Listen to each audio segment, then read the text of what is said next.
I should have known something was wrong when my mother cried at the idea of two separate celebrations. It was March when she first suggested it, sitting in my childhood kitchen with her hands wrapped around a mug of chamomile tea. The late afternoon light came through the window behind her, turning her silver-streaked hair into something ethereal, almost angelic. She looked tired that day, more tired than I'd seen her in years. "Your sister's 10th anniversary is in September," she said softly, not quite meeting my eyes. "The same month you're planning your wedding." I nodded, stirring sugar into my coffee. "I know, it's going to be a busy month for the family." "That's what I wanted to talk to you about." She set down her mug with a soft clink. "What if we combined them?" I looked up. "Combined them?" "Just think about it, sweetheart." Her voice took on that persuasive warmth I'd known all my life, the tone she used when she was trying to protect me from something. Two big celebrations so close together would be exhausting for everyone. Your father and I aren't getting any younger. And the cost— She paused, shaking her head. "The cost of throwing two major events would be astronomical. Mom, Daniel and I are paying for our own wedding."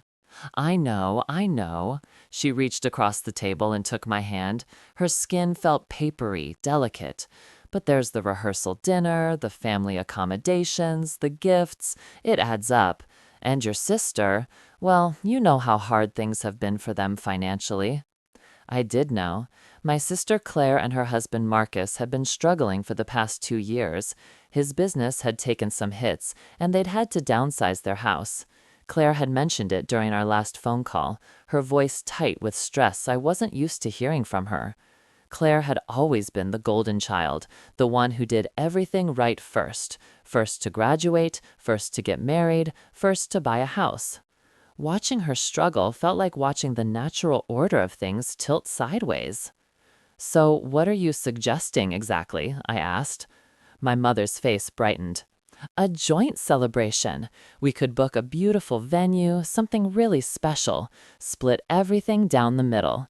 Your wedding ceremony in the late afternoon, then transition into an anniversary celebration for Claire and Marcus. It would be elegant, efficient, and it would mean so much to have the whole family together, celebrating two beautiful love stories at once." I should have said no right then. I should have trusted the small, quiet voice in the back of my mind that whispered this wasn't right. But I looked at my mother's hopeful face, thought about Claire's financial stress, and felt that familiar pull of family loyalty that had guided me my entire life. "Let me talk to Daniel," I said. That evening, I brought it up over dinner. Daniel and I had been together for 4 years, engaged for 6 months, and I could read his face like a familiar map. When I finished explaining my mother's proposal, his fork paused halfway to his mouth. "That's unusual," he said carefully. "I know. Do you want to share your wedding day?" I cut into my chicken, watching the steam rise. "I don't know. Part of me thinks it's a nice idea, family unity and all that, and it would save everyone money." "Your money, though," Daniel pointed out. "We're paying for our wedding ourselves." My mom said they'd split everything down the middle.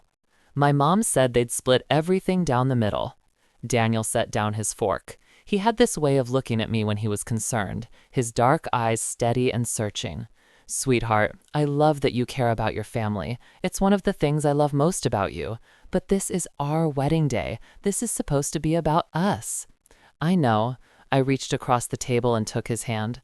"But maybe it can be about all of us. Maybe it can be about love, period. Claire and Marcus have been married 10 years. That's worth celebrating. And if we can help them out while still having a beautiful day, isn't that worth considering?" He squeezed my hand, and I saw him soften. Daniel had lost his parents young, and he'd always been moved by my close relationship with my family. He told me once that watching me with my parents and sister made him feel less alone in the world. "If it's what you want," he said finally, "I'm in.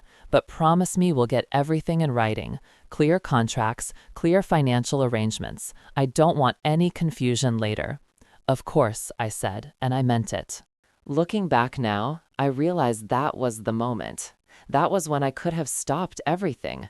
Daniel's instinct for caution was sound, but I overrode it with optimism and love. I believed, truly believed, that family would never hurt me on purpose. I called my mother the next day and told her we'd agreed. Her joy was explosive, infectious. She immediately began talking about venues, about how we could create a seamless transition from wedding ceremony to anniversary celebration, about how meaningful it would be to have both of her daughters honored on the same day. "This is going to be beautiful," she said, her voice thick with emotion. "You're such a generous soul, honey. Your sister is going to be so touched." "Has she agreed to this?" I asked. "Oh, I haven't told her yet. I wanted to make sure you were on board first. But I know she'll love it. How could she not?" 2 days later, my mother called with Claire on three-way. I heard the click as my sister joined the line, her voice bright and curious. "What's this about, Mom?" "I have the most wonderful news," my mother announced. "Your sister has agreed to combine her wedding with your anniversary celebration." There was a brief silence. Then Claire said, "What?" My mother explained the concept again, her voice bubbling with enthusiasm. I stayed quiet, letting her paint the picture. When she finished, Claire said, "Emma, are you sure about this?" "Yeah," I said. "I think it could be really special, and it'll be easier on everyone, financially and logistically." "God," Claire's voice cracked slightly, "that's incredibly generous of you. Marcus and we've been so stressed about money, and I kept thinking about how we couldn't really do anything big for our 10th. Emma, thank you." She sounded genuinely moved, and I felt a warm glow of satisfaction. This was what family did. This was love looked like. "Of course," I said. "We're sisters. We celebrate each other." We agreed to meet the following week to start planning. My mother suggested we all visit a venue she'd been researching, the Ashford Estate, a sprawling property with gardens and a grand ballroom about 40 minutes outside the city. She'd already made an appointment for us to tour it that Saturday. The Ashford Estate was breathtaking. Built in the 1920s, it had been recently renovated to preserve its vintage charm while adding modern amenities. The grounds were immaculate: rolling lawns, rose gardens, a stone fountain in the courtyard. The ballroom had crystal chandeliers and floor-to-ceiling windows that looked out over a lake. We walked through the space with the event coordinator, a polished woman named Victoria who wore a headset and carried a tablet like it was an extension of her arm. She showed us how they could set up the ceremony in the garden, then transition guests into the ballroom for the reception. "For a combined event like this," Victoria said, "we can create distinct visual identities while maintaining cohesion. Perhaps different color palettes for the ceremony versus the anniversary celebration, but with complementary design elements." "That sounds perfect," my mother said, beaming. "This is exactly what I envisioned." Claire was taking photos with her phone, her face lit up with excitement. Marcus stood beside her, his arm around her waist. He gave me a nod and a smile. "This is really generous, Emma. We won't forget this." Daniel squeezed my hand. We wandered over to the windows to look out at the lake while the others continued talking with Victoria. The water was perfectly still, reflecting the clouds. "It is beautiful," Daniel murmured. "Are you okay with this?" I asked. "Really?" He turned to look at me, and his expression was gentle. "If you're happy, I'm happy. I just want to make sure you don't lose yourself in making everyone else happy." "I won't," I promised. Victoria called us back over to discuss pricing. She pulled up the quote on her tablet, and I saw my mother's expression shift from excitement to concern as she scanned the numbers. "It's a bit more than I anticipated," my mother said slowly. Victoria nodded sympathetically. "The Ashford Estate is one of our premium properties. However, for a combined event, you're actually getting significant value. You're essentially getting 2 celebrations for less than what they'd cost separately." The total came to $60,000. Even split down the middle, it was more than Daniel and I had initially budgeted for our wedding. I felt a flutter of anxiety in my chest. "Let us talk about it," I said. We stepped away, the 4 of us, me, Daniel, Claire, and Marcus, standing in a small huddle near the fountain while my mother continued chatting with Victoria. It's steep, Marcus said, running a hand through his hair. I'm not going to lie, we don't have 31,000 sitting around right now. Neither do we, Daniel said, not quite anyway. Claire bit her lip. Maybe we should look at other venues. Or, Marcus said carefully, maybe the split doesn't have to be exactly 50-50 right away. Maybe we could work out a payment plan between us. You two cover more upfront, and we pay you back over time? I looked at Daniel. He was frowning slightly, that little crease appearing between his eyebrows that meant he was calculating, thinking through scenarios. How long a time are we talking about? Daniel asked. A year? Marcus offered. Maybe 18 months at most. Things should pick up for us by then. I don't know, I said slowly. That's a lot to carry. Emma, Claire reached out and touched my arm. Her eyes were shiny with tears. You don't know how much this means to us. Our 10th anniversary. It's a big milestone. We wanted to do something special, but we just couldn't swing it. This would be like a dream come true, and I swear, we'll pay you back. I swear it. I felt myself softening. This was Claire, my sister. We'd shared a bedroom growing up. She'd helped me through my first heartbreak, had been there for me when I'd bombed my college entrance exams and thought my life was over. She was family. Let me think about it, I said. That night, Daniel and I stayed up late, going over our finances. We could technically cover the full $63,000 if we used our savings, dipped into our emergency fund, and put some on credit. It would be tight, and it would mean delaying some of our other plans, the honeymoon we'd wanted, the down payment on a house we'd been saving for, but it was possible. I don't like this, Daniel said quietly. We were sitting on our apartment floor, surrounded by bank statements and budget spreadsheets. I don't like going into debt for someone else's celebration. It's not debt, I said. They're going to pay us back. Are they, though? He looked at me seriously. Emma, I love that you trust your family, but Marcus's business has been struggling for 2 years. What happens if it doesn't turn around? What happens if they can't pay us back? Then we'll figure it out, I said, but I can't say no to Claire, not when it means this much to her. Daniel sighed and pulled me into his arms. Okay, but we do this with a proper agreement, written contract, payment schedule, everything legal and clear. Absolutely, I agreed. The next morning, I called my mother and told her we'd do it. We'd cover the full cost up front, and Claire and Marcus would pay us about their half in installments over 18 months. My mother was overjoyed. Oh, sweetheart, you're an angel, a genuine angel. Your sister is going to be so relieved. We'll need a contract, I said, just to keep everything clear. Of course, my mother said quickly. Very smart, very professional. I'll let Claire know right away. Looking back, I should have noticed that my mother agreed too quickly. I should have questioned why she didn't push back at all on the contract requirement.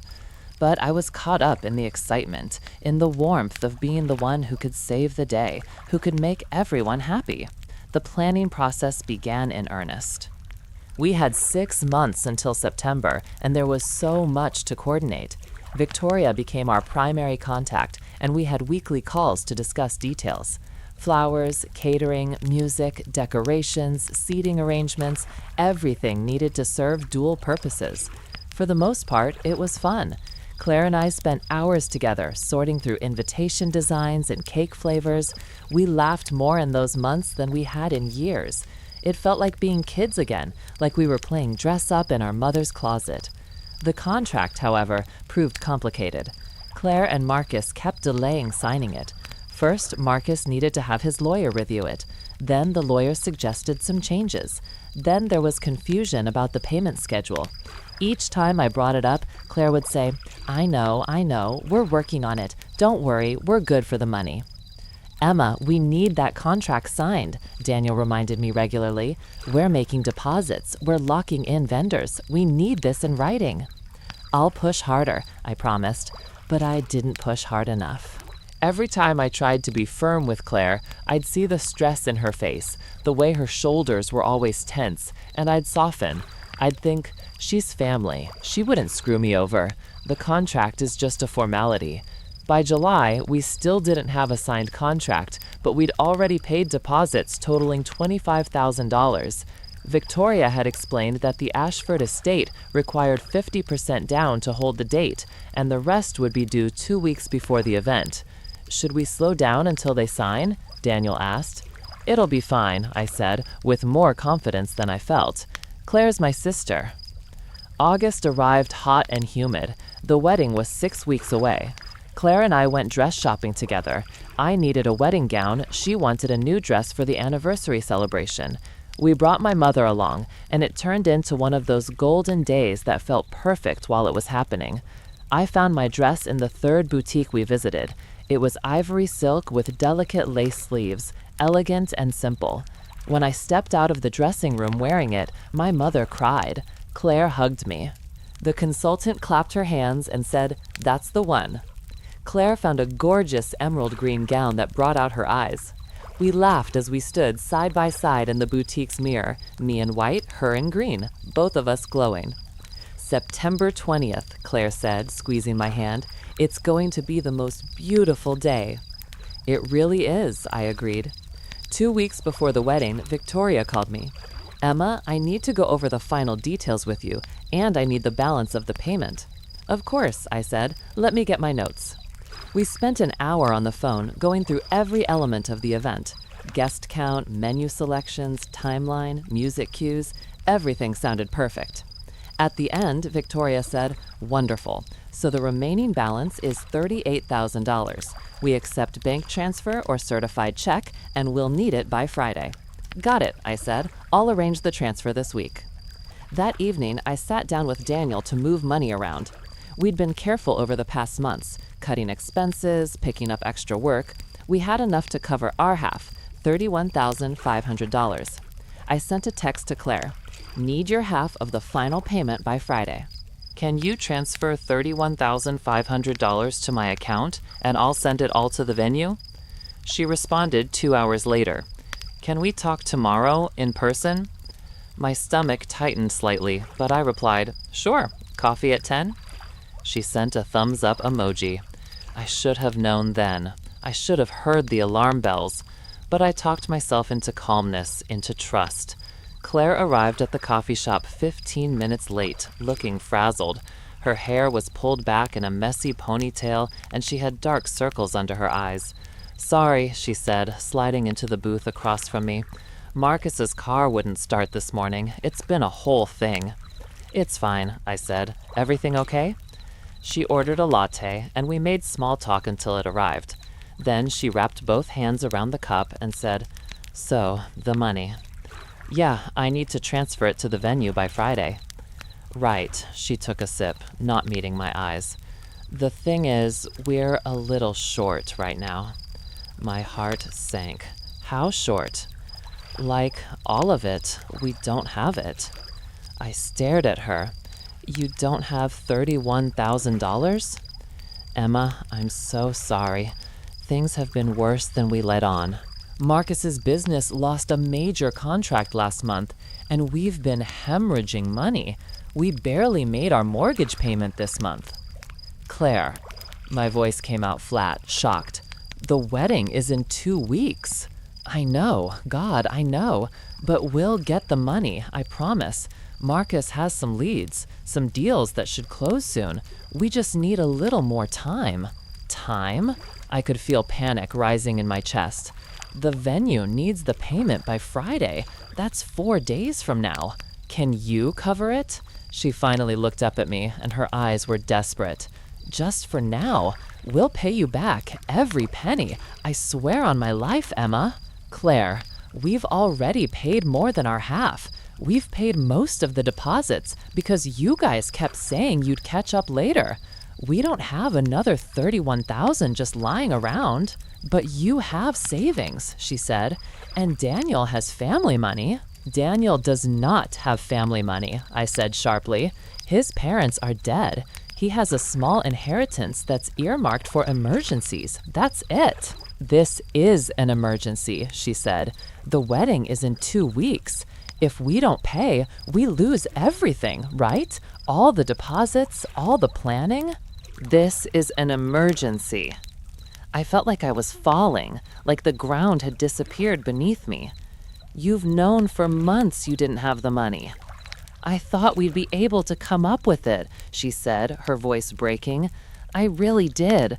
I wasn't trying to deceive you. Things just kept getting worse. I sat back in the booth, my coffee untouched. What do Mom and Dad say about this? They don't know exactly how bad it is. I haven't told them. Claire.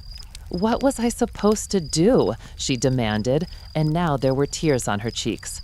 Tell everyone we're failing, that Marcus is failing? Let everyone know that we can't even afford to celebrate our own anniversary? I was humiliated enough already, Emma. So you let me plan and pay for a wedding I thought we were splitting? No, I really thought we'd have the money. I was sure things would turn around. She reached across the table and grabbed my hand. Please, please, Emma, you're my sister. I've never asked you for anything like this before. Just cover it this one time. We'll sign the contract, we'll set up a payment plan, whatever you want. Just don't let this fall apart. I looked at my sister's tear-stained face and felt a wave of exhaustion. This was my wedding we were talking about, my special day, but it was also hers, her anniversary, her dignity, and she was family. I need to talk to Daniel, I said finally. Thank you, she breathed. Thank you, Emma. That night, the fight with Daniel was the worst we'd ever had. Absolutely not, he said when I told him. No, no way. Daniel. Emma, listen to yourself. They've known for months they couldn't pay. They let you plan this whole thing, let you make deposits, and now they're dropping this on you 2 weeks before the wedding? They're struggling. I don't care, he said, and his voice was hard in a way I'd never heard it. I understand they're struggling, but that doesn't give them the right to financially manipulate you. That's what this is, manipulation. They backed you into a corner where you'd have to either lose all the money you've already paid or come up with their share too. What am I supposed to do? Cancel the wedding? Maybe, he threw his hands up, or postpone it, or scale it way down. But what you don't do is drain our savings, max out our credit cards, and go into debt for someone else's party. It's not just their party, it's our wedding too, which we never wanted to share in the first place. His voice rose. This whole thing was your family's idea, and now they're leaving you holding the bag. I felt tears burning in my eyes. She's my sister, Daniel. What am I supposed to do? Let her be humiliated? What about your humiliation? He shot back. What about our financial security? What about our future? We stood there in our small apartment, facing each other like opponents in a boxing ring. Finally, Daniel's shoulders sagged. If you do this, he said quietly, if you pay their half, you're setting a precedent. They'll know they can do this to you, use you, and you'll let them because you love them more than you love yourself. That's not fair, isn't it? He looked at me with something like pity. Emma, I love you. I love your heart, your generosity. But you have to see what's happening here. You have to see how they're taking advantage of you. I see a family going through a hard time, I said. And I see that I have the ability to help them. At what cost? I didn't have an answer for that. In the end, we paid. We emptied our savings account. We used the small inheritance Daniel had been saving. We maxed out 2 credit cards. We transferred $38,000 to the Ashford estate on Friday morning, making the deadline with hours to spare. When I told Claire, she sobbed with relief over the phone. You're saving our lives, she said. I'm going to make this up to you, I promise. My mother called an hour later, also in tears. You're such a blessing, Emma, such a good soul. Your father and I are so proud of you. Only Daniel was silent. He kissed me on the forehead before leaving for work and said, I hope it's worth it. The final 2 weeks before the wedding passed in a blur of last-minute details and mounting anxiety. I couldn't shake the feeling that something was wrong, but I told myself it was just normal pre-wedding jitters. Claire and I texted constantly about final details. My mother came over several times to help with planning. Everything seemed fine on the surface. The day before the wedding, we had the rehearsal at the Ashford estate. The weather was perfect. Early September warmth with a hint of autumn crispness in the air. The gardens were in full bloom. Victoria had the staff setting up chairs in neat rows facing an arch covered in white roses. My family was all there. My parents, Claire and Marcus, Daniel's small group of relatives and close friends. We ran through the ceremony sequence, practiced the processional, tested the sound system. Everything went smoothly. Afterward, we had dinner at a restaurant nearby. My father gave a toast that made me cry. Claire squeezed my hand and told me she loved me.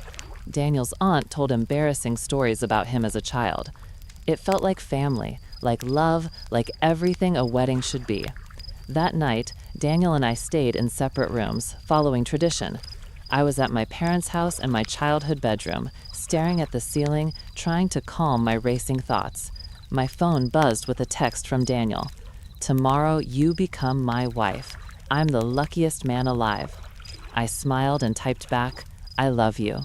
And I did. Whatever stress had built up over the past months, whatever financial burden we were carrying, I still loved him fiercely. Tomorrow we'd be married, and that was what mattered. I fell asleep believing that. The wedding day dawned clear and beautiful. I woke early to my mother gently shaking my shoulder. "Big day, sweetheart." The morning was a whirlwind of hair and makeup, getting into my dress, taking photos with my bridesmaids. Claire was there looking stunning in her emerald dress, helping me with my veil, laughing and crying, and being the sister I'd always loved. We arrived at the Ashford estate at 2 p.m. Guests were already gathering, the gardens buzzing with conversation and excitement. I stayed hidden in the bridal suite with my bridesmaids, peeking out occasionally to see people arriving. At 4 o'clock, the ceremony began. My father walked me down the aisle, and I saw Daniel standing at the altar, his eyes shining. The world narrowed to just the two of us. The officiant spoke about love and commitment, about building a life together. We exchanged vows, exchanged rings. He kissed me, and everyone cheered. We were married. The reception began immediately after, seamlessly transitioning as guests moved from the garden to the ballroom. The space had been transformed. Long tables with white linens, centerpieces with roses and candles, the crystal chandeliers casting soft light. A string quartet played in the corner. It was breathtaking. Dinner was served. Toasts were given. Daniel and I had our first dance, and I felt like I was floating. For those first few hours, everything was perfect. Then, around 8 o'clock, the transition happened. Victoria had coordinated it beautifully. The lights dimmed, the band switched to more upbeat music, and my parents took the microphone to announce that we were now celebrating Claire and Marcus's 10th anniversary. Claire and Marcus came to the dance floor, and everyone cheered. They danced to their wedding song, looking at each other with genuine love. My mother cried. People clapped, more dancing, more drinks, more celebration. The evening blended together. I danced with my father, with Daniel's uncles, with old friends I hadn't seen in years. Claire and I danced together at one point, both of us laughing, dizzy with champagne and joy. At some point around 11, as the party was starting to wind down, I went looking for the restroom. The main bathroom near the ballroom had a line, so I wandered deeper into the venue, finding a smaller restroom down a hallway lined with offices. As I walked back toward the ballroom, I passed an open door, Victoria's office. I glanced in out of habit and saw her desk covered in papers and binders. And there, right on top, I saw a document with the Ashford Estate letterhead. I'm not sure what made me stop. Maybe just curiosity. Maybe exhaustion-induced nosiness. But I stepped closer and looked at the paper. It was the final invoice for the event. And there, right on top, under client name and billing contact, was a single name, Emma Hartley. Not Emma Hartley and Claire Morrison, not joint event, just my name alone. My stomach dropped. I picked up the invoice with shaking hands. The full amount, $63,000, was listed under accounts payable. Payment status, paid in full. Account holder, Emma Hartley. I flipped through the pages beneath it. The original contract, the one we'd signed in April. Client signature. And there was only one signature line, one name, Emma Hartley. I felt cold all over, despite the warmth of the venue. This didn't make sense. We'd talked about splitting costs. We'd discussed a joint contract. How was my name the only one on the paperwork? I needed to find Daniel. I needed to understand what I was looking at. I grabbed the papers and walked quickly back toward the ballroom. The party was still going, but it had thinned out. Many guests had left, and those remaining were mostly family and close friends. I spotted Daniel talking with his uncle near the bar. "Daniel," I said, my voice tight, "I need you for a second." He saw my face and immediately excused himself. "What's wrong?" I pulled him into a small alcove off the main room and showed him the papers. "Look at this. Look at whose name is on the contract." He scanned the document, his expression darkening. "What the hell?" "It's only my name," I said. "Just mine. Not Claire's, not Marcus's. Mine." "That can't be right." He flipped through the pages. "We talked about a split. We talked about joint responsibility." "But it's not in writing," I said, my voice starting to shake. "We never got them to sign the contract, remember? We kept waiting, and they kept delaying, and then we just paid." "Emma," Daniel looked up at me, his face pale. "This means you're solely liable for the entire amount. If anything goes wrong, if there's any issue, it's all on you." "But we already paid it off," I said. "The balance is zero." "The balance with the venue is zero," he corrected. "But Claire and Marcus still owe you $31,500, and there's nothing in writing saying they have to pay you back." I felt like the floor was tilting. "They'll pay us back, Claire promised." "Based on what? Verbal promises?"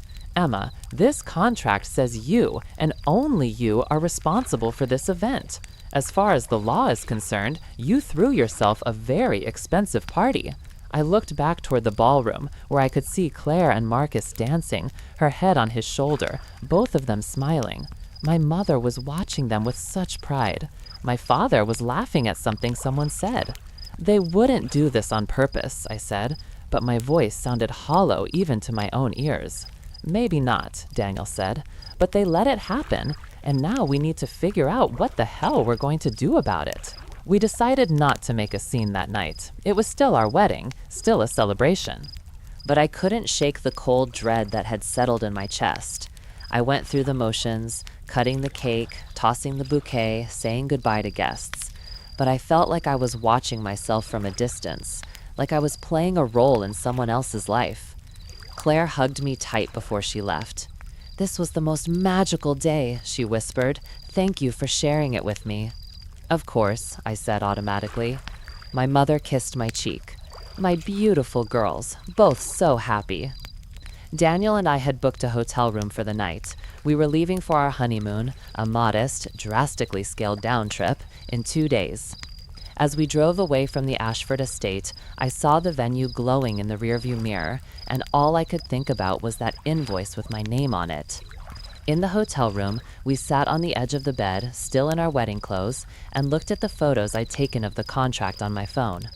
"First thing Monday," Daniel said, "we call Victoria and get clarification. There has to be an explanation." "And if there isn't?" "Then we call Claire and Marcus and we get a written repayment agreement, immediately." I nodded, but I felt numb. "How did this happen?" "I don't know," Daniel said, "but we're going to figure it out." That night, I barely slept. I kept replaying the past 6 months in my mind. Every conversation, every decision, every moment I'd chosen trust over caution. Had there been signs? Had they planned this? Monday morning, I called Victoria at 9 a.m. sharp. "Emma, congratulations again on a beautiful event," she said warmly. "I hope you're enjoying newlywed bliss." "Victoria, I need to ask you about the contract," I said. "I saw the paperwork in your office on Saturday. Why is only my name on the client's signature line?" There was a pause. "I'm sorry, I'm not sure I understand the question. You're the one who signed the contract when we first booked the venue." "Right, but this was supposed to be a joint event. My sister and her husband were supposed to be equally responsible." "Oh," another pause. "Emma, I was under the impression this was your event and your sister was just participating. When we drew up the contract, your name was the only one provided. If you wanted additional signatories, that should have been communicated during the booking process. My hands felt cold. Did my mother book the venue initially, I mean? Let me check my records, I heard typing. Yes, the initial inquiry came from a Patricia Hartley, your mother, I assume. She provided your name as the primary contact and client. Did she mention my sister at all? Let me see. In the initial consultation notes, she mentioned combining a wedding and an anniversary celebration, but when it came to the actual contract and billing, she specified that you would be the client of record.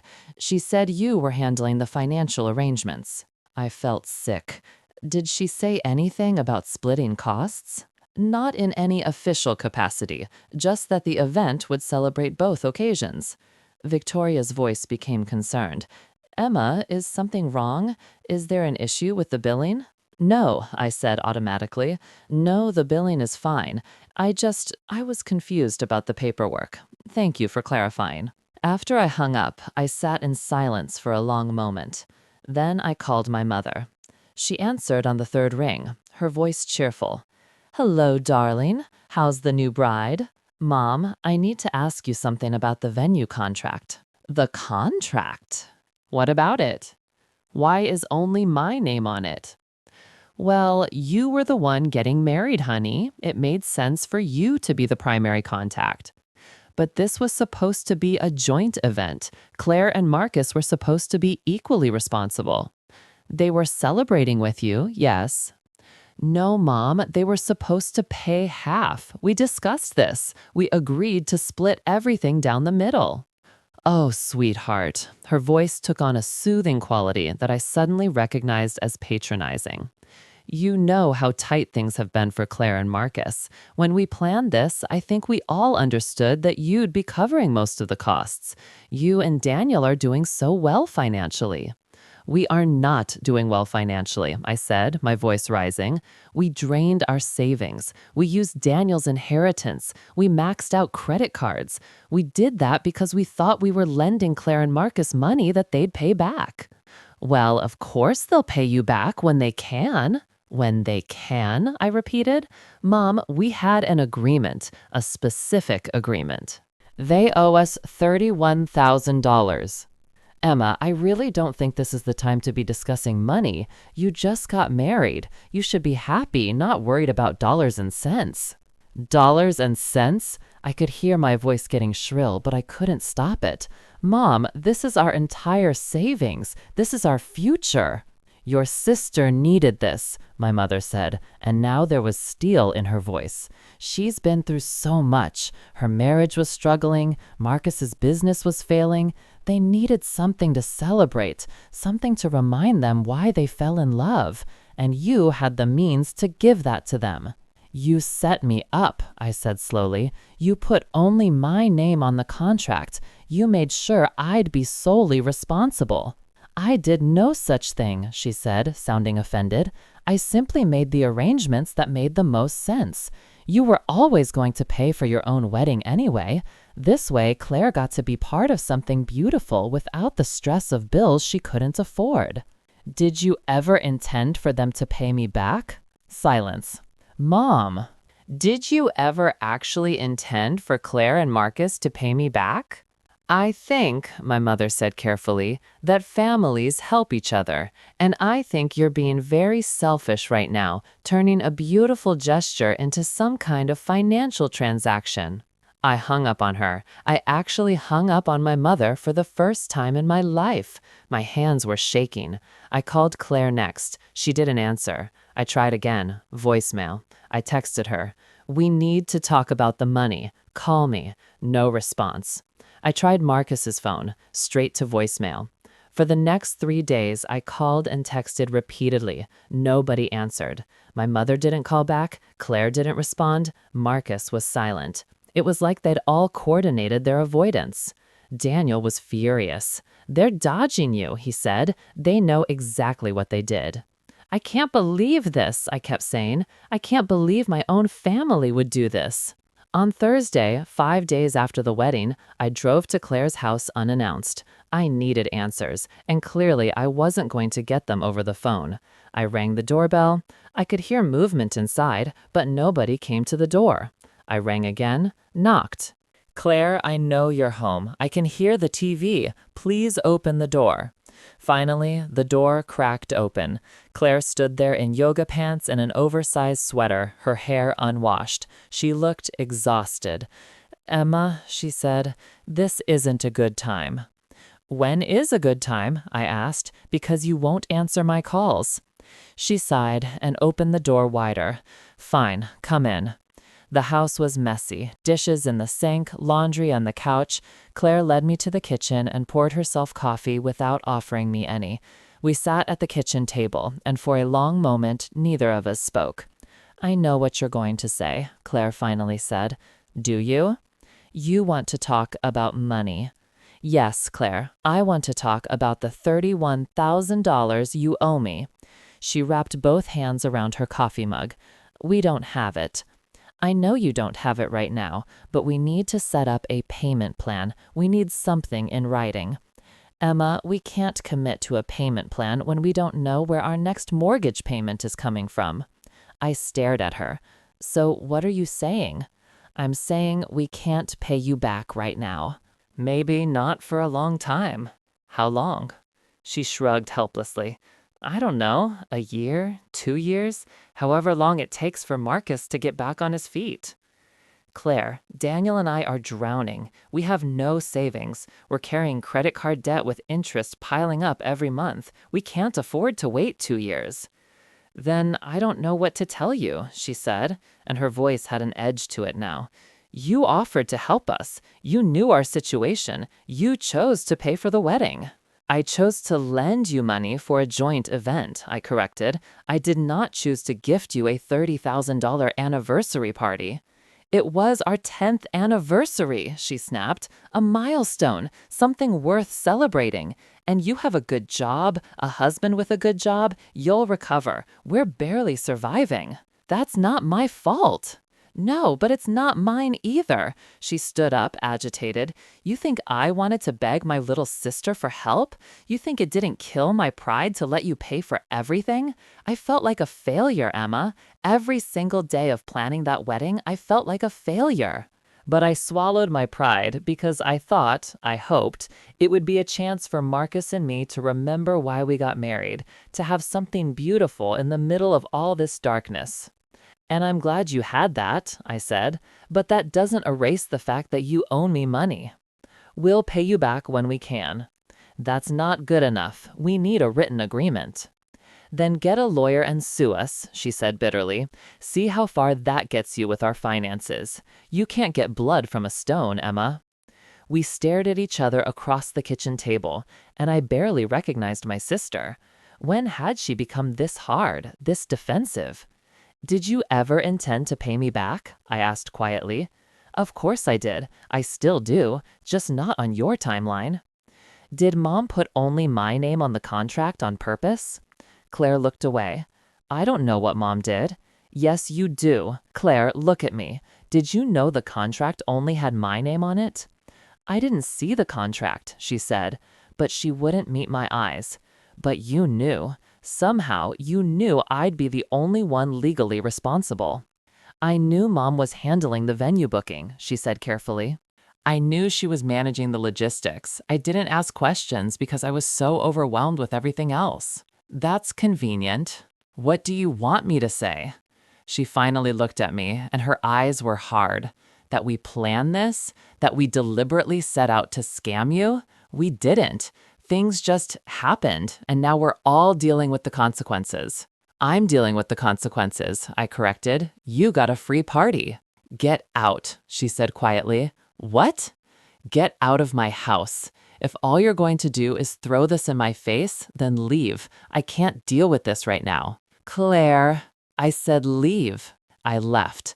I sat in my car outside her house and cried until my throat was raw. That night, Daniel and I made a decision. We contacted a lawyer. The lawyer, a sharp woman named Patricia Chen, listened to our story with a neutral expression. When we finished, she leaned back in her chair and folded her hands. "This is tricky," she said.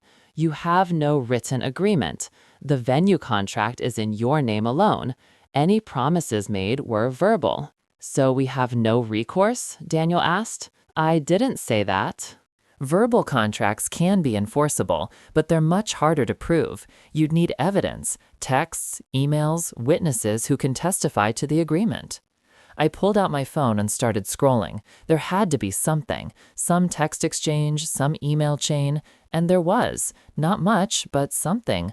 A text from July where Claire had written, "Don't worry about the venue balance, we'll get you our half by the deadline." An email from my mother in May discussing how to split the catering costs fairly. A voicemail from Marcus in June saying, "Just wanted to confirm we're good for our portion of the DJ fee." Patricia Chen reviewed everything carefully. "This helps," she said. "It establishes that there was an understanding of shared financial responsibility. I can draft a demand letter outlining the debt and requesting payment. If they refuse or ignore it, we can file a lawsuit."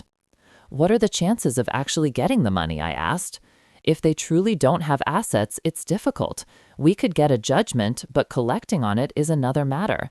However, sometimes the mere threat of legal action motivates people to negotiate." We authorized her to send the demand letter. 2 weeks later, I got a call from my father. It was the first time any of my family had contacted me since I'd left Claire's house. "Emma," his voice was gruff, uncomfortable, "we need to talk about this lawyer letter." "Hello to you too, Dad." "This is serious. You sent your sister a letter threatening to sue her?" "I sent a demand letter requesting repayment of money she owes me." "For God's sake, Emma, she's your sister. You don't sue family." "And family doesn't defraud family, but here we are."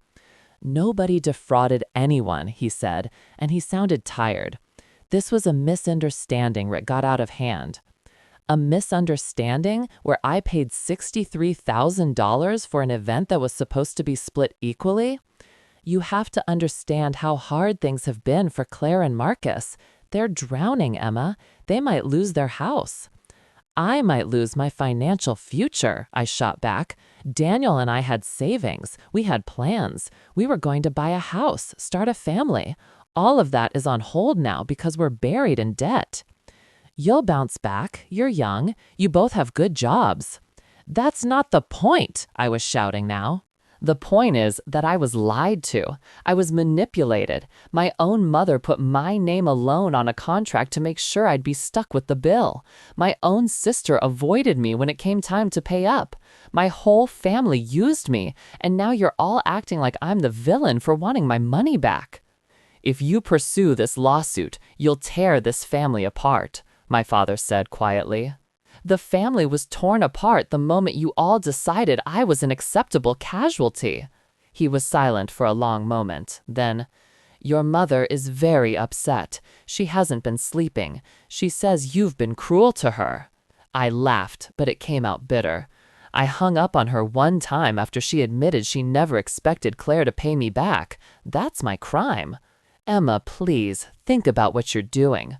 "I have thought about it, Dad, for weeks. This is the only option I have left." "What about forgiveness? What about family?"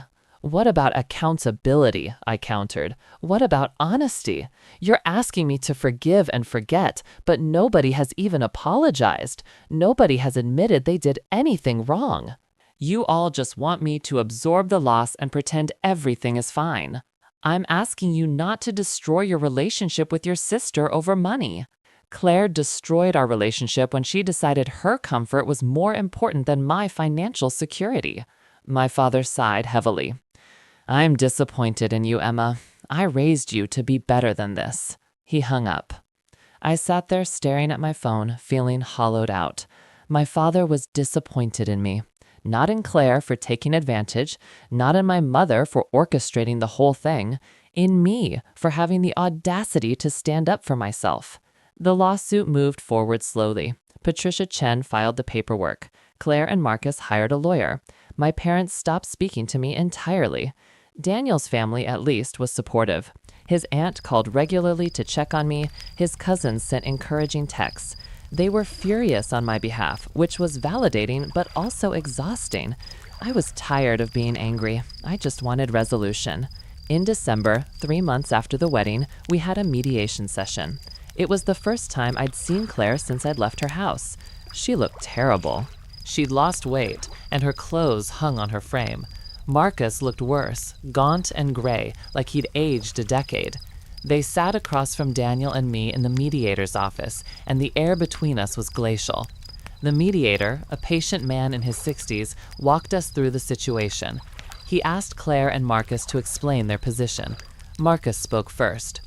We never intended to not pay Emma back. We always planned to honor our commitment, but our financial situation deteriorated faster than we anticipated. My business lost 3 major clients in the span of 2 months.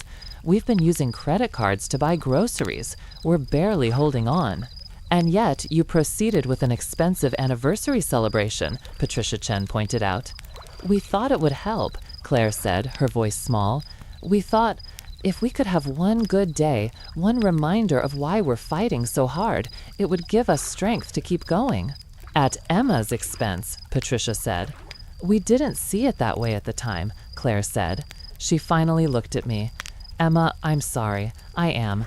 I should have been more honest with you about how bad things were. I should have told you we couldn't afford to split costs, but I was ashamed and I was desperate and I made bad decisions. It was the first apology I'd heard from any of them. I felt something crack in my chest. Not forgiveness, not yet, but maybe the beginning of it. What can you afford to pay? The mediator asked. Marcus and Claire exchanged glances. We could maybe do $100 a month, Marcus said. Once I get this new contract I'm working on, we could increase that. I did the math in my head. At $100 a month, it would take them over 26 years to pay us back, and that was without interest. That's not acceptable, Daniel said. It's all we can do, Marcus said. We went back and forth for 2 hours. In the end, we reached a compromise. Claire and Marcus would pay $200 a month for 5 years, totaling $12,000. They'd sign a promissory note, and if they defaulted, we could pursue a judgment. The remaining $19,000 would be forgiven. It wasn't fair. It wasn't even close to fair. But it was something, and Patricia advised that it was likely the best we'd get without a protracted and expensive legal battle. I signed the agreement. Claire signed. Marcus signed. We all walked out of that office in silence. In the parking lot, Claire caught my arm. Emma, wait. I stopped but didn't turn around. Thank you, she said, for not destroying us completely. You did that yourselves, I said, and I walked away. Over the next year, Claire and Marcus made their payments consistently, $200 a month, every month. It was something, but the damage to our relationship was catastrophic. I stopped going to family dinners. My mother would call occasionally, always trying to smooth things over, always suggesting I was overreacting. My father sent a birthday card with a check for $50, like that somehow made up for everything. Daniel and I slowly rebuilt our finances. We took on extra work, we budgeted aggressively, we paid down the credit cards. It took 18 months to get back to where we'd been before the wedding, or close to it, anyway. But something had changed in me. I'd learned what I was worth to my family, less than their comfort, less than their pride. I was the person they called when they needed something, but not the person they protected when I needed them. In therapy, yes, I started therapy, I began to understand patterns I'd never seen before. How I'd always been the accommodating one, the flexible one, the one who sacrificed for family harmony. How my mother had quietly orchestrated things to favor Claire, always with plausible deniability. How I'd been trained from childhood to believe that my needs were negotiable, but everyone else's were fixed. The therapist asked me once, what would it look like to put yourself first? I didn't have an answer, but I started practicing. Small things at first, saying no to requests that didn't work for me, setting boundaries with my mother about what topics were acceptable to discuss, not apologizing for being difficult when I was actually just being honest. It was hard, harder than I expected. I felt guilty constantly, like I was being selfish. But Daniel reminded me, selfish is taking $63,000 from your sister and acting like she wronged you when she asked for some of it back. What you're doing is just self-preservation. 2 years after the wedding, something unexpected happened. I got a Facebook message from Marcus's sister, someone I'd only met a handful of times. You need to know something about your wedding. I called her immediately. Her name was Jennifer, and she sounded nervous. I don't know if I should be telling you this, she said, but it's been eating at me, and I think you deserve to know. Know what? The money, the wedding money. It didn't all go to the venue. My heart started pounding. What do you mean? Marcus didn't just lose clients. He made some bad investments, really bad. He was into some sketchy business deals, and when they went south, he owed people money, dangerous people. Jennifer, what are you saying? I'm saying he used some of the wedding money to pay off debts. The venue cost $63,000, right? But I saw the original quote. It was actually $48,000. Marcus negotiated with your mom to inflate the price so they could pocket the difference. They split it. Marcus used his share to pay off a loan shark, and your mom and Claire used theirs for God knows what. I felt like I'd been punched in the stomach. They charged me extra? Deliberately? Your mom helped arrange it. She was the one who had access to the venue contracts. She's the one who showed the inflated numbers. I only know because Marcus got drunk one night and told my husband. He thought it was funny, like he'd pulled off some brilliant heist. I was going to be sick. Why are you telling me this now? Because Marcus and Claire are getting divorced, Jennifer said. It's getting ugly, and things are coming out. I thought you should know the truth before it all becomes public record in their divorce proceedings. After I hung up, I sat in silence for a long time. Then I called Patricia Chen. I need to reopen the case, I said, and I need to investigate fraud. What followed was 6 months of intensive digging. Patricia brought in a forensic accountant. We subpoenaed records from the Ashford estate. We got copies of emails between my mother and Victoria, the event coordinator. We found bank statements showing transfers between my mother and Claire's accounts, and we found the truth. The original venue quote had been $48,000. My mother had received that quote and then, working with Marcus, had created a falsified version showing $63,000. They'd used doctored emails and altered contracts. When I'd paid the full amount, $48,000 had gone to the venue. The remaining $15,000 had been split. $10,000 to Marcus to pay off his gambling debts, and $5,000 to my mother and Claire for expenses, which turned out to be a new living room set for Claire and a vacation to Florida for my parents. They'd committed fraud, deliberate, calculated fraud against me. Patricia laid out our options. We can file criminal charges, wire fraud, possibly identity theft since they used your name, or we can pursue a civil case for the full amount plus damages. What do you recommend? Honestly, both. File a police report to establish the criminal aspect, but pursue the civil case for financial recovery. The criminal charges will pressure them to settle. I thought about my mother, who'd held me when I cried over my first breakup, my father, who'd taught me to ride a bike, Claire, who'd been my best friend for 18 years before she'd become my betrayer. And I thought about how they'd sat across from me in mediation and lied, how they'd watched me struggle financially and said nothing, how they'd made me feel like I was being unreasonable for wanting my money back, all while sitting on stolen funds. File everything, I said. The police investigation took months. My mother was questioned, Claire was questioned. Marcus, in the middle of his divorce, apparently cracked quickly and gave a full statement confirming everything. My parents hired a lawyer, Claire hired a different lawyer. The family fractured along fault lines that had probably always been there. My extended family, aunts, uncles, cousins, started taking sides. Some supported me, horrified by what had been done. Others thought I was being vindictive, that family should forgive family.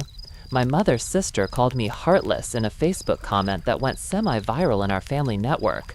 I didn't care anymore. I was so far past caring about their opinions. The civil case went to court in April, 3 years after my wedding. I had to testify, had to relive every moment of the deception. Claire testified. She cried on the stand, talking about how desperate they'd been, how Marcus had been threatened by the people he owed money to, how they'd convinced themselves it wasn't really stealing because they'd intended to pay me back eventually. My mother testified that she'd only been trying to help both her daughters, that she thought I could afford it, that families should support each other. The judge was not sympathetic. In his ruling, he called their actions a betrayal of trust on the most fundamental level and ordered them to pay restitution of $51,000, the stolen $15,000, plus the $19,000 that had been forgiven in mediation, plus interest and my legal fees. The payment plan was aggressive, 5 years with significant monthly payments. If they defaulted, liens would be placed on any assets, including my parents' house. Marcus, meanwhile, faced criminal charges. He pleaded guilty to wire fraud and got 2 years probation plus 1,000 hours of community service. My mother and Claire weren't charged criminally. The prosecutor felt Marcus had been the primary architect of the fraud, and they'd been more like accessories. But they were publicly humiliated. The local newspaper ran a story about the case. People in our small community gossiped. My mother stopped going to church. I should have felt victorious. Instead, I just felt tired. The money started coming in. Larger payments now, court mandated. Daniel and I used it to make a down payment on a house. We started saving for the future again. We talked about kids. But I couldn't talk to my family anymore. My mother sent letters that I didn't open. Claire tried to email me once, a long, rambling apology that ended with, "I hope someday you can forgive me." I didn't respond. My father died suddenly of a heart attack in the second year of the payment plan. I found out from a cousin. I didn't go to the funeral. I know how that sounds. I know it makes me seem cold, heartless even. But I couldn't stand in a church and mourn a man who'd call me disappointing for refusing to be a doormat. I couldn't stand next to my mother and sister and pretend we were a family. Daniel held me while I cried about it, though, because despite everything, I'd loved my father. I'd loved all of them. That was the cruelest part. The love didn't just disappear because they'd betrayed me. After my father's death, my mother struggled to keep up the payments. She tried to get the court order modified. Patricia Chen fought it successfully. My mother ended up selling the house I'd grown up in to pay off the remaining balance. She sent me a letter after the sale closed. This one I read. Emma, I'm writing this from my new apartment. It's small, just 1 bedroom, in a complex on the east side of town. Your father would hate it. He always wanted space, a yard, somewhere to garden. I sold the house today. I sat in the empty living room for an hour before the realtor came for the final walkthrough, remembering Christmases and birthdays, remembering you and Claire playing in the hallway, your father reading in his chair by the window. I'm not writing to ask for forgiveness. I know I don't deserve it. I'm not even writing to explain, because what explanation could possibly be enough? I'm writing because I need you to know something. I was wrong. About everything. I was wrong to put you in that position. I was wrong to manipulate the contract. I was wrong to prioritize Claire's pride over your security. I was wrong to ask you to shoulder a burden you'd never agreed to carry. I told myself I was helping both my daughters. I told myself you were strong enough to handle it, that you'd bounce back. I told myself a lot of lies, Emma. The truth is simpler and uglier. I enabled Claire's selfishness because I felt guilty about my own. I'd always favored her, even when I told myself I didn't. She was my first baby, and she struggled more than you did. She needed more help, or so I thought. And I fell into a pattern of rescuing her, even when it meant sacrificing you. When you were both little, you were so self-sufficient. Claire would cry until I came running, but you would figure things out yourself. I thought that meant you didn't need me as much. I didn't realize I was teaching you that your needs didn't matter, that asking for help was weakness. I destroyed our family, Emma. Not you, me. And now your father is gone, and you won't speak to me, and Claire barely can. I live alone in this small apartment with my regrets, and I finally understand what I've done. I know you don't care about my suffering. You shouldn't. This is what I deserve. But if you ever, someday, want to talk, I'm here. I'll be here until I die, hoping you might give me one more chance to be your mother, even though I know I don't deserve it. I'm sorry. I'm so sorry, Mom." I read that letter 3 times. Then I put it in a drawer and didn't respond. Did I forgive her? I don't know. Forgiveness is complicated. I understand now, in a way I didn't before, that hurt people hurt people. My mother was probably carrying her own wounds from her own family, repeating patterns she'd learned in childhood. But understanding isn't the same as absolving, and forgiveness isn't the same as reconciliation. Claire's divorce from Marcus was finalized. She moved back home with my mother for a while, 2 broken women under one roof. I heard this through the family grapevine. I never spoke to either of them directly. Eventually, Claire moved out, got her own place, started rebuilding her life. She got a better job, she started therapy. She sent me a card on my birthday every year with no return address, no message except "I'm sorry" written inside. I never responded to those either. Daniel and I had a daughter. We named her Grace, and she has his eyes and my stubborn streak. When she was born, I held her in the hospital and thought about my mother holding me the same way once, full of hopes and dreams for who I'd become. I didn't tell my mother about Grace. She found out through Facebook, apparently, because a sympathy card arrived a few months after the birth with a check for $500 and a note, "For the baby. I know I have no right to be in her life, but please know I'm thinking of you all." I cashed the check and put it in Grace's college fund. 5 years after my wedding, the court-ordered payments were complete. Daniel and I got a letter from Patricia Chen confirming that the restitution had been paid in full. We'd gotten back everything we were owed, plus interest. We should have celebrated. Instead, we sat quietly in our living room, Grace asleep in her crib down the hall, and acknowledged that it was over. "How do you feel?" Daniel asked. "I don't know," I said honestly. "It doesn't feel like winning." "No," he agreed, "it doesn't." "Do you think I did the right thing?" He took my hand. "I think you did the only thing you could do and still respect yourself." That's probably as close to peace as I've gotten. I think about my wedding sometimes. Not the beautiful parts, the ceremony, the flowers, Daniel's face when I walked down the aisle, but the moment I saw that invoice with only my name on it, the moment I realized I'd been used, that moment changed me fundamentally. I learned that love without respect is worthless. I learned that family can be your greatest betrayers. I learned that forgiveness doesn't require you to let people hurt you again. I learned that sometimes justice doesn't feel satisfying. It just feels necessary. Last month, Grace turned 2. We had a small party, just Daniel's family and a few close friends. As I was cleaning up afterward, I found myself thinking about how different her childhood would be from mine. She'd grow up knowing it was okay to have boundaries, okay to say no, okay to put herself first sometimes. She'd grow up knowing that people who love you don't use you. That night, after Grace was asleep, I sat on our back porch with a glass of wine. The evening was warm, a gentle breeze moving through the trees. I thought about my mother in her small apartment, about Claire, somewhere out there, living her own life, about my father, gone now, who never got to meet his granddaughter.